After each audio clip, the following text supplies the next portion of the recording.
Moi, j'apprécie davantage quand ils ne sont plus là que quand ils sont là.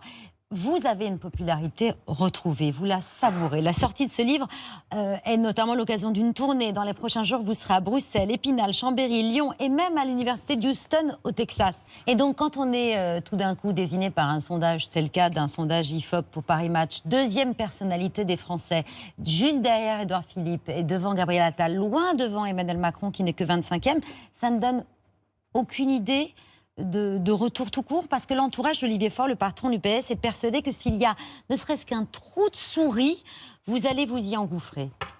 Leur rôle, Parti socialiste, ça serait d'élargir le trou. Vous voyez, ça serait de faire en sorte qu'il puisse y avoir, pour une personnalité ayant cette idée-là, du socialisme, de la justice, de l'égalité, du progrès, eh bien, un espace. Et c'est jamais en rétrécissant la voie qu'on peut l'emprunter, c'est en l'ouvrant. Et moi, je pense qu'il n'y a pas d'ambition possible pour qui que ce soit s'il n'y a pas une force qui porte cette ambition.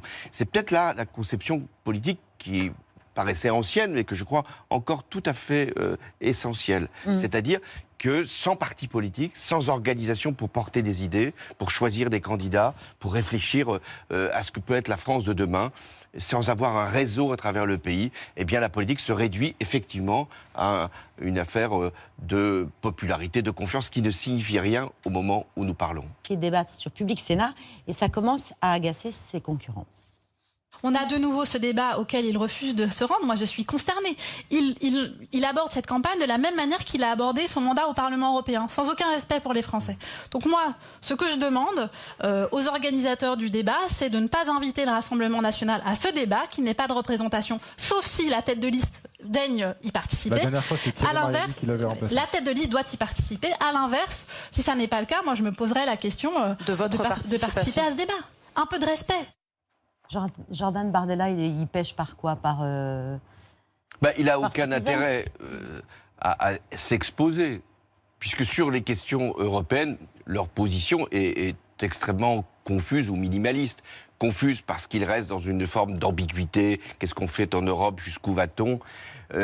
Quelquefois problématique, notamment par rapport à l'Ukraine. C'est vrai que s'il y a des débats, c'est pas si simple. Pas si simple non plus de dire ce qu'on fait par rapport à l'Alliance Atlantique. On en sort ou on y reste? La position n'est pas tout à fait claire. On y reste en temps de guerre. Oui, c'est ça. C'est en position maintenant. Mais qu'est-ce qu'on fait pour le reste du temps? On s'échappe. Et comment on fait pour s'organiser quand arrive éventuellement... C'est le commandement intégré. Hein. Donc, pas de temps. Donc il y a tellement d'ambiguïté, tellement de contradictions, c'est mieux de faire la campagne tout seul. Nicolas Demorand, le 7-10. Et avec Yael Gauze, nous recevons ce matin un ancien président de la République dans le grand entretien. Alors, François Hollande, bonjour. Bonjour. Et bienvenue à ce micro. Beaucoup de sujets à aborder avec vous ce matin. Et pourtant, si l'on regarde ce qu'était l'Europe il y a 80 ans, elle était en guerre. Il y a eu des millions de morts, la Shoah. Si on regarde ce qu'était l'Europe il y a 40 ans, une Europe divisée en deux et des dictatures sur la moitié des pays qui constituent le continent. Donc c'est à la fois une chance d'être dans une Europe qui s'est construite autour de la paix, qui a pu avoir un niveau de prospérité, même s'il y a beaucoup d'inégalités, et aussi de vivre en démocratie. Et donc, ce que j'ai voulu faire à travers ce livre, c'est d'abord de raconter cette histoire européenne. Oui, et dire n'oubliez pas. Et dire n'oubliez pas, et aussi dire qu'est-ce qui attend cette génération et qu'est-ce qu'elle doit faire maintenant.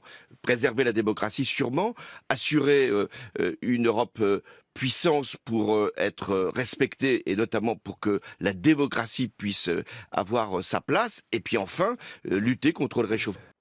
Voilà, il faut aller au-delà des divergences. C'était hier soir sur TF1, face à Gilles Boulot, Valérie Nataf. Ça vous a surpris? Le François Hollande est un homme de responsabilité, il a été chef d'État, il fait face?